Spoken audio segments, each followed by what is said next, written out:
National electrical bus programme కింద తెలంగాణ రాష్ట్ర road రవాణా సంస్థలో నడుస్తున్న జేబీఎం ఎలక్ట్రికల్ బస్సుల్లో వరుసగా హై వోల్టేజ్ బ్యాటరీ ప్రమాదాలు జరుగుతున్న నేపథ్యంలో ప్రయాణికుల భద్రతా దృష్ట్యా టీజీఎస్ఆర్టీసీ యాజమాన్యం కీలక నిర్ణయం తీసుకుంది. రాష్ట్ర వ్యాప్తంగా ఉన్న అన్ని డిపోల పరిధిలో తిరిగే జేబీఎం సంస్థకు చెందిన ఎలక్ట్రికల్ బస్సుల కార్యకలాపాలను తాత్కాలికంగా నిలిపివేతకు యాజమాన్యం ఆదేశాలు జారీ చేసింది. గత నెల జూన్ 21వ తేదీ ఉదయం 8 గంటలకు కరీంనగర్ సమీపంలో ఆలుగునూరు వద్ద జరిగిన బస్ అగ్ని ప్రమాదంపై పూర్తి నివేదిక రాకమునిపే మరొక సంఘటన జరగడం వలన ప్రయాణికులు, సిబ్బంది మరియు ప్రజల ప్రాణాల రక్షణే అత్యంత ప్రాధాన్యతగా భావించి తెలంగాణ ఆర్టీసీ యాజమాన్యం ఈ నిర్ణయాన్ని తీసుకుంది.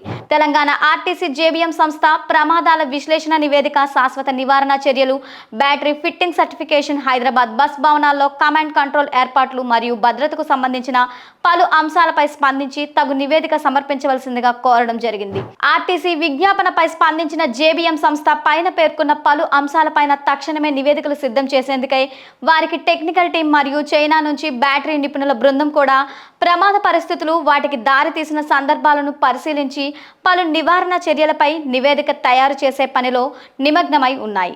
భద్రతా ప్రమాణాలు మరియు సంబంధిత నివేదికలను ఆర్టీసీ ఉన్నత అధికారుల బృందం క్షుణ్ణంగా పరిశీలించి అనంతరం సంస్థ నిర్దేశించిన అన్ని షరతులను జేబీఎం యాజమాన్యం పూర్తిగా పాటించినట్లు సంతృప్తి చెందిన పిదప వారి టెక్నీషియన్ బృందం వెహికల్ ఫిట్ ఫర్ ఆపరేషన్ అని ధృవీకరించిన వాహనాలను పునరుద్ధరణ పైన తుది నిర్ణయం తీసుకోబడుతుంది.